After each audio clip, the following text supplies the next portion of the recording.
Assalamualaikum warahmatullahi wabarakatuh. Perkenalkan, nama saya Almario dengan nomor pokok mahasiswa 210-21045. Saya adalah mahasiswa pasca sarjana ilmu hukum, yang mana ini adalah tugas UTS, ujian tengah semester, mata kuliah ilmu perundang-undangan dan judicial review, yang mana video ini dosen pengampunya adalah Bapak Dr. Syafriadi SHMH. Baik, pada penjelasan kali ini saya akan menjelaskan tentang teori perundang-undangan dalam rangka konsep teori hukum. Baik, yang pertama, sebelum jauh kita melangkah, terlebih dahulu saya akan menjelaskan pengertian dari perundang-undangan. Yang pertama adalah pengertian peraturan perundang-undangan menurut Maria Farida Sparto. Menurut Maria Farida, peraturan perundang-undangan, istilah peraturan perundang-undangan mempunyai dua pengertian.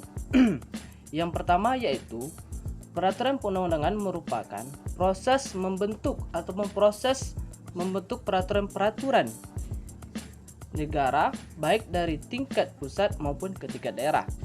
Yang pertama adalah proses. Yang kedua adalah peraturan perundangan adalah segala peraturan negara yang merupakan hasil dari pembentukan peraturan baik dari tingkat pusat maupun ke tingkat daerah.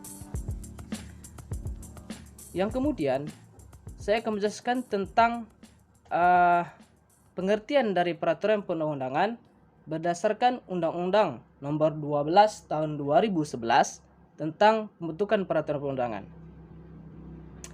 Peraturan perundang-undangan menurut Undang-Undang Nomor 12 Tahun 2011 yaitu sebuah aturan tertulis yang mengikat secara umum dan dibuat oleh pejabat yang berwenang melalui prosedur yang ditetapkan dalam peraturan perundang-undangan pula.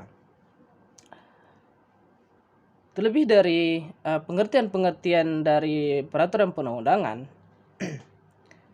di Indonesia juga ada hierarki peraturan perundang-undangan, yaitu berdasarkan Undang-Undang Nomor 12 Tahun 2011, perubahan dari Undang-Undang Nomor 10 Tahun 2004 tentang pembentukan peraturan perundang-undangan yang terdapat pada pasal 7.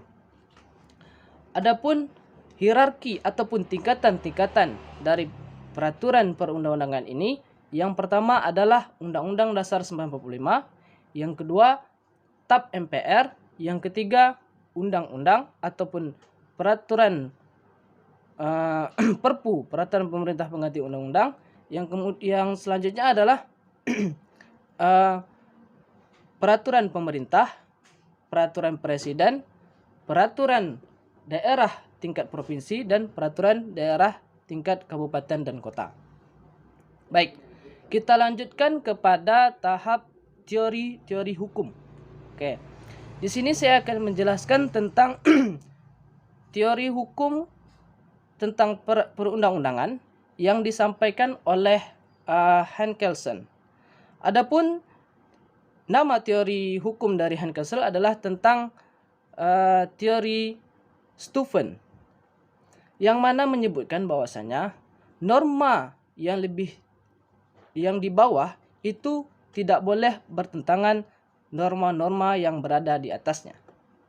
Saya tadi menyebutkan bahwasanya hierarki dari peraturan perundang-undangan, yang mana setiap tingkatan-tingkatan, yang tingkatan di bawah itu tidak boleh bertentangan dengan yang di atasnya.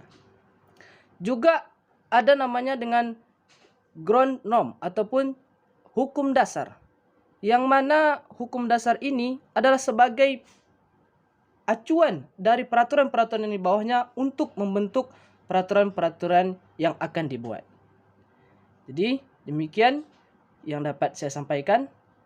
Mohon maaf atas segala kekurangan. Assalamualaikum warahmatullahi wabarakatuh.